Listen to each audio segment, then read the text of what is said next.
Hello Ansh lovers, welcome back to my channel. आज मैं एक और न्यू फैन फिक्शन आपके साथ शेयर करने वाली हूँ। फैन फिक्शन का नाम है a familiar song anew and the fan fiction is written by मास्ट। आज का जो फैन फिक्शन मैं आपके साथ शेयर कर रही हूँ, वैसे तो ये मॉडर्न फैन फिक्शन है, लेकिन ये हिस्टोरिकल एरा से ही कनेक्टेड है, यानी कि ये एक रीइंकार्नेशन स्टोरी है। ऐसी स्टोरी मैंने पहले कभी भी शेयर नहीं की थी, तो मैंने सोचा इस बार इसको ट्राई करना चाहिए। ओके, तो मैं आज इसका फर्स्ट पार्ट शेयर करती हूँ। फर्स्ट पार्ट आपको कैसा लगा है प्लीज़ मुझे कमेंट्स में ज़रूर बताना। तो स्टोरी की शुरुआत होती है एक न्यूज़ से, एक ऐसी न्यूज़ जिससे पूरा कल्टीवेशन वर्ल्ड पूरी तरीके से हिल चुका था। सब लोग आपस में बातें कर रहे थे, क्या तुमने सुना हंगुंजुन मर चुके हैं? तभी एक दूसरा आदमी कहता है, मैंने तो सुना है कि गुसु लैंसेक्ट ने हंगुंजुन के लिए एक प्राइवेट फ्यूनरल भी रखी थी। हंगुंजुन तो वही है ना जिन्होंने अपनी यंग एज में उस बीस्ट शोन्यू को मारा था। इकलौते वही एक ऐसे इंसान थे जो डेमोन यीलिंग पैट्रियार्क को काबू में कर पाए थे। एक ऐसा इंसान जिसकी इतनी हाई कल्टीवेशन थी, क्या वो भी मर सकता है? तभी एक दूसरा आदमी कहता है, हाँ मैंने भी सुना है कि यीलिंग पैट्रियार्क को शांत करने के लिए हंगुंजुन को उन्हें अपने साथ बाइंड करना पड़ा था। पैट्रियार्क के मरने के बाद उनकी कंडीशन भी बहुत खराब हो गई थी। वो तो उनकी कल्टीवेशन की वजह से वो अब तक चल पा रहे थे।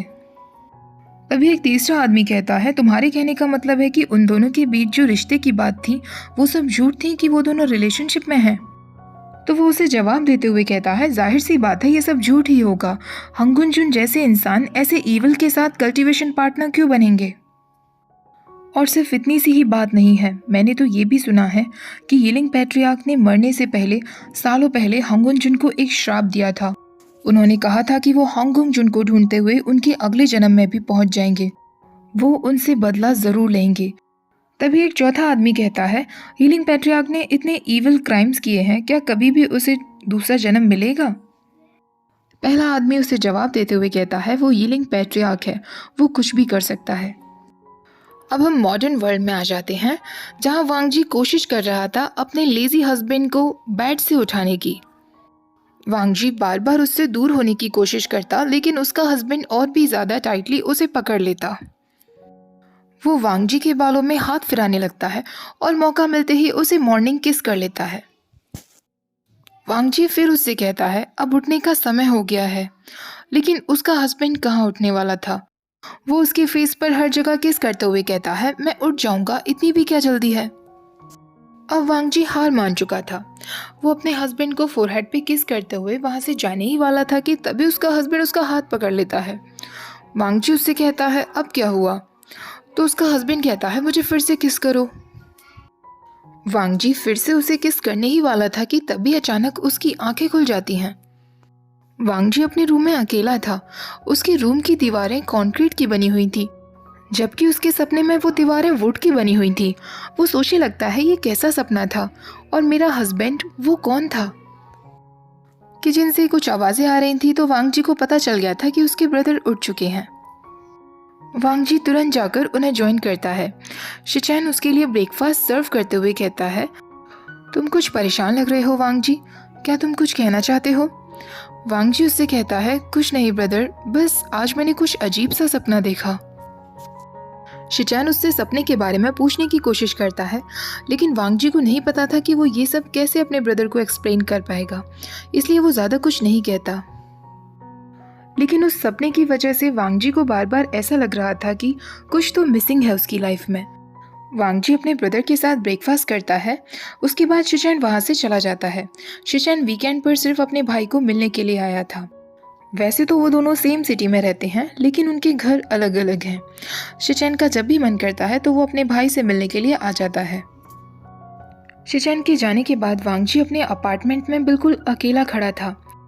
ऐसा पहली बार नहीं था कि वो अपार्टमेंट में अकेला हो, लेकिन आज उसे बहुत अकेलापन फील हो रहा था। ऐसा उसके साथ कभी नहीं हुआ था, लेकिन वो कैसे भी अपनी डेली रूटीन की शुरुआत फिर से कर देता है। कुछ दिन ऐसे ही बीत जाते हैं। अगले हफ्ते वांगजी को फिर से सपना आया था। इस बार फिर से वो सपने में उसी जगह आ गया था। उसने व्हाइट कलर के रोब्स पहने हुए थे, उसकी वेस्ट से एक जेड पेंडेंट भी लटका हुआ था। वांगजी को नहीं समझ आ रहा था कि ये सब क्या है और वो कौन सी जगह आ गया है। तभी एक आदमी की आवाज़ सुनाई देती है, जो वहीं वुडन फ्लोर पर बैठा हुआ था, उसने ब्लैक कलर के रोब्स पहने थे और रेड हेयरबैंड जो उसके बालों में लगा था। वो आदमी जब वांगजी की तरफ देखता है तो उसकी आंखें एकदम शॉक्ड हो गई थी। वो वांगजी को देखकर कहता है, लंजा, क्या ये कोई मेमोरी है? वांगजी उसे तुरंत रिप्लाई दे देता है, ये एक सपना है। उयिंग उससे कहता है, अब मैं समझा। मैं आज ही ये सब कंप्लीट करने की कोशिश कर रहा था, लेकिन शायद मैं सो गया हूँगा, इसीलिए हम दोनों सपने में मिले। वांगजी को कुछ समझ नहीं आ रहा था। वो उससे कहता है, क्या मतलब है तुम्हारा? उयिंग उससे कहता है, मैं एरे बना रहा था तुम तक आने के लिए, और शायद मैं बहुत जल्दी इसे कंप्लीट कर लेने वाला हूँ, लेकिन हम सपने में मिले, मेरे लिए ये भी बुरा नहीं है। कम से कम मैं तुम्हें देख तो सकता हूँ। उयिंग मुस्कुराते हुए सीधे उसके पास आ जाता है और उससे कहता है, लंजा, मेरी मेमोरी इसका मतलब ज़्यादा भी बुरी नहीं है। तुम मुझे एकदम परफेक्ट तरीके से याद हो। वो जंप करते हुए वांगजी की गोद में आ जाता है। वांगजी कैसे भी उसको कैच कर लेता है। वांगजी अभी भी कंफ्यूज था। इससे पहले कि वो वेइंग से कुछ पूछता, वेइंग तुरंत उसे किस कर लेता है। वांगजी बिल्कुल फ्रीज हो गया था। उसे बिल्कुल लग ही नहीं रहा था कि वो किसी सपने में है। वो इस सपने से उठना भी नहीं चाहता था। वेइंग के साथ वो किस उसे एकदम रियल लग रहा था। वेइंग जब उसे किस करते हुए अलग होता है तो वो वांगजी के चेस्ट पर अपना सिर रखते हुए कहता है, कहाँ हो तुम, लंजा? वांगजी फिर से बिल्कुल फ्रीज हो गया था। उसने पहली बार प्यार का एक्सपीरियंस किया था जो उसने कभी नहीं किया। उसे नहीं समझ आ रहा था कि वो इस आदमी से क्या कहे। चाहे ये एक सपना ही क्यों ना हो जो एक मॉर्निंग लाइट में गायब हो जाएगा, फिर भी वो उस आदमी को हर्ट नहीं करना चाहता था। वांगजी उससे कह देता है, मैं यही हूँ। वुयिंग तुरंत मुस्कुराते हुए कहता है, तुमने बिल्कुल सही कहा।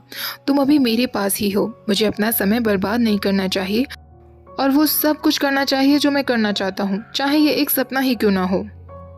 वो फिर से वांगजी को किस करने लगता है। वांगजी भी उसकी किस को रिस्पॉन्ड कर रहा था। वुयिंग तभी उससे कहता है, माय हस्बैंड हंगुनजुन लर्नर गग्गा, क्या तुम मेरा नाम नहीं लोगे? इतने दिन हो गए हैं तुम्हारे मुंह से मेरा नाम सुने। वांगजी को अचानक से इस हंगुनजुन से जेलसी फील हो रही थी। कौन हो सकता था ये? और वांगजी वुयिंग से कह देता है, क्या नाम है तुम्हारा? वुयिंग ये सुनते ही फ्रीज हो गया था और वो गुस्से में कहता है, क्या कहा तुमने? वांगजी एम्बैरेसिंग फील करते हुए अपनी आंखें नीचे झुका लेता है और उससे कहता है, मुझे माफ़ कर दो, मैं तुम्हारा नाम नहीं जानता। वुयिंग की स्माइल पूरी तरीके से चली गई थी, जैसे उसे वांगजी के शब्दों पर विश्वास ही ना हो रहा हो। वो वांगजी से दूर जाने की कोशिश करता है, लेकिन वांगजी ने उसकी वेस्ट को टाइटली पकड़ लिया था। वुयिंग उससे कहता है, ये पॉसिबल नहीं है। चाहे ये एक सपना ही क्यों ना हो, पर तुम मुझे कभी नहीं भूल सकते। ऐसा सिर्फ तभी पॉसिबल है अगर तुम। इससे पहले कि वुयिंग कुछ जवाब देता, वांगजी की आंखें खुल जाती हैं। इस बार सपने से उठकर वो बहुत गहरी सांसें ले रहा था। वांगजी को अभी भी अपने लिप्स पर उस आदमी के लिप्स फील हो रहे थे जो उसके साथ सपने में था। उसकी ब्राइट स्माइल भी वांगजी की आंखों से नहीं गई थी। वांगजी फिर से अपना डेली रूटीन वर्क शुरू करता है। हमेशा की तरह अपने ऑफिस जाता है, लेकिन इस बार वो रेड चीज़ों पर कुछ ज़्यादा ही ध्यान दे रहा था। अपने कोवर्कर की रेड लिपस्टिक पर बार बार उसका ध्यान जा रहा था और उसे वो आदमी याद आ रहा था। वेंडिंग मशीन में पड़ी हुई रेड कैन पर उसका ध्यान जाता है। स्टोर में जाता है तो उसे रेड कलर की हेयर टाइज काफ़ी सारी दिखती हैं। वांगजी को नहीं पता था क्यों, लेकिन उसने काफ़ी सारी रेड हेयर टाइज खरीद ली थी। घर वापस आने के बाद वो अपने बेड के पास वाले ड्रॉर्स में उन हेयर टाइज को रखकर सो जाता है। उसे उम्मीद थी कि शायद आज भी वो लड़का उसके सपने में आएगा, और बिल्कुल ऐसा ही होता है। वांगजी फिर उस सपने में आ गया था। वो उसी घर में था। इस बार वो काफ़ी देर तक अकेला खड़ा रहा था, लेकिन कुछ भी नहीं हुआ था।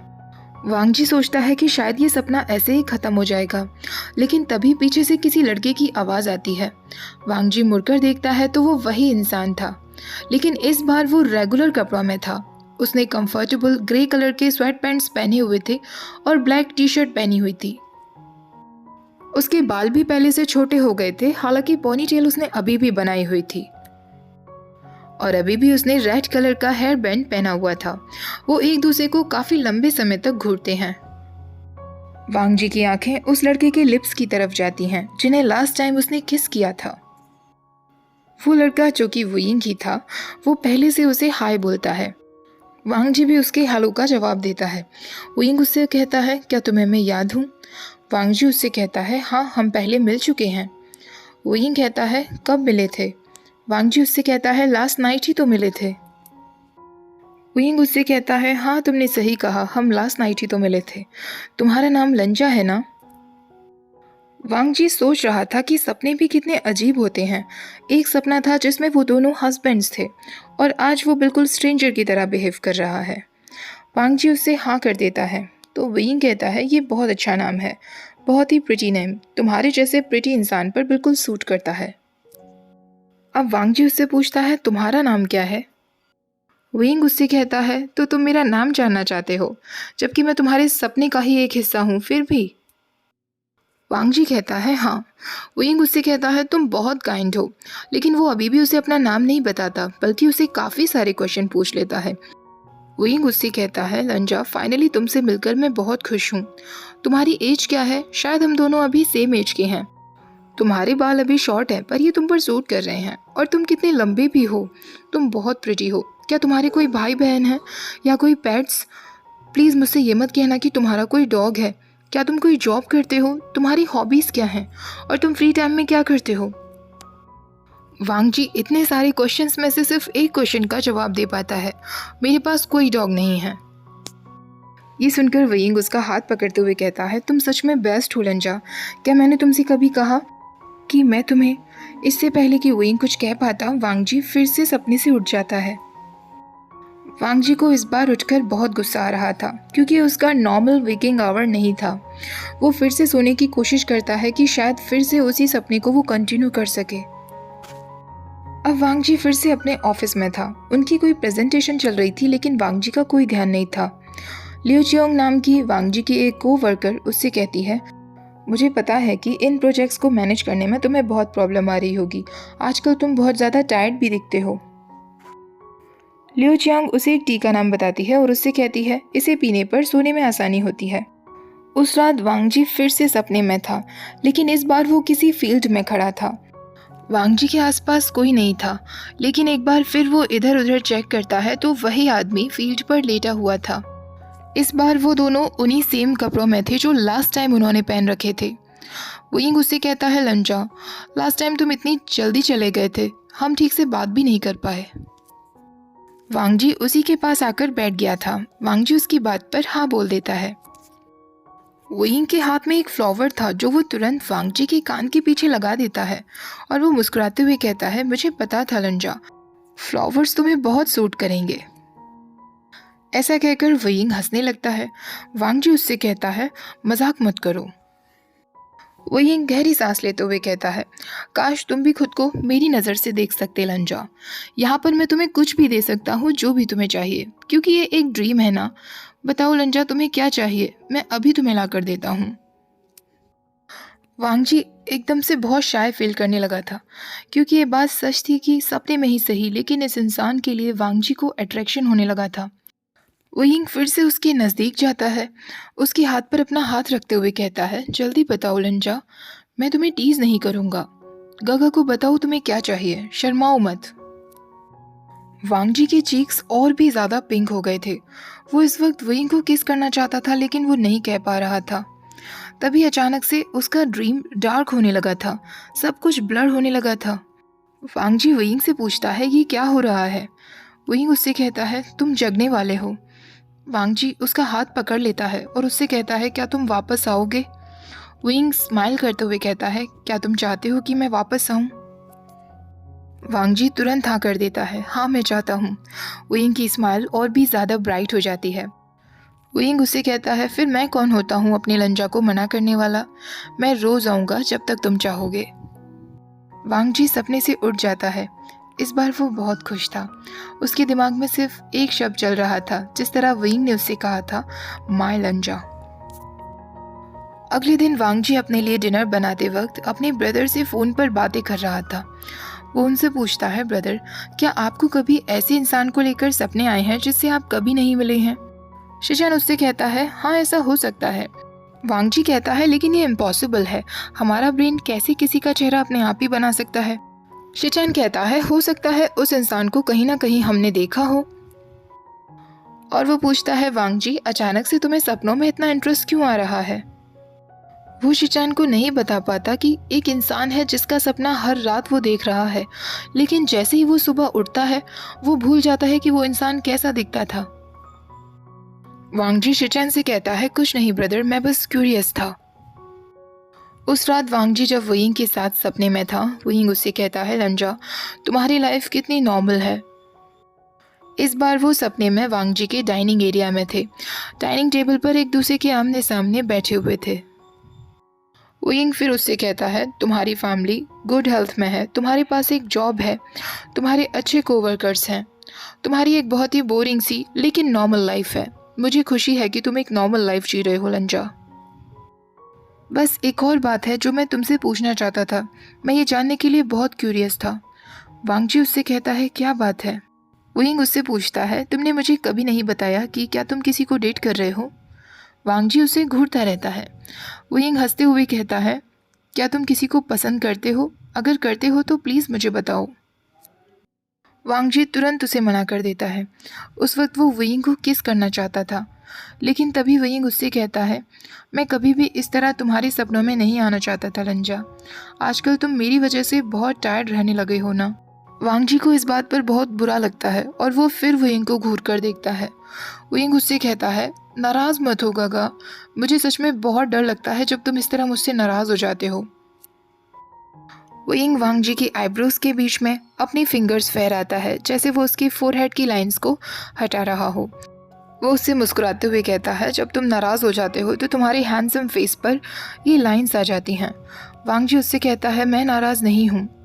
वयिंग कहता है, ठीक है तुम नाराज़ नहीं हो। वांग जी फिर उससे कहता है, एक्सप्लेन करो, अभी जो तुमने कहा उससे तुम्हारा क्या मतलब था?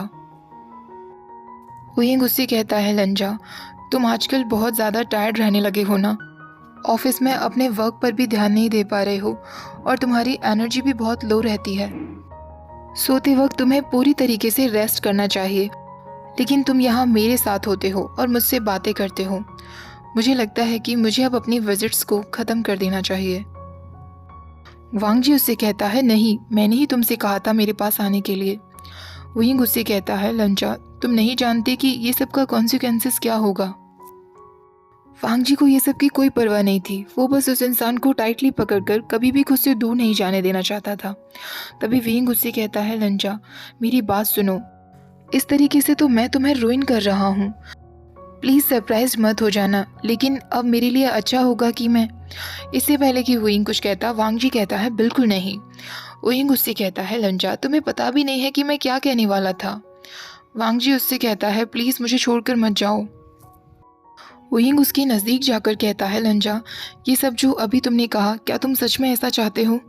वांग जी उससे कहता है, हाँ। वयिंग कहता है, अच्छे से सोच लो लंजा, तुम अभी भी इस बात से इनकार कर सकते हो, वरना मैं रोज़ तुम्हें बुली करूँगा। वांग जी अभी भी अपनी बात पर अड़ा हुआ था। वयिंग हंसते हुए कहता है, ठीक है तुम्ही ने मुझसे कहा है, तो अब मैं हमेशा के लिए तुम्हें पकड़े रखूँगा। वयिंग उसे गले लगा लेता है और वांग जी इसी तरह अपने सपने से उठ जाता है। अब काफ़ी दिन हो गए थे, लेकिन वांग जी को उस लड़के का सपना नहीं आया था। ओके गाइज, आज का पार्ट मैं यही ख़त्म करती हूँ। आप लोगों को क्या लगता है आगे स्टोरी में क्या होगा, और कैसा लगा आपको फर्स्ट पार्ट इस स्टोरी का? प्लीज़ कमेंट्स में मुझे ज़रूर बताइएगा। वीडियो पसंद आई हो तो लाइक, शेयर और चैनल को सब्सक्राइब करना मत भूलिएगा। Thank you for watching. Bye bye.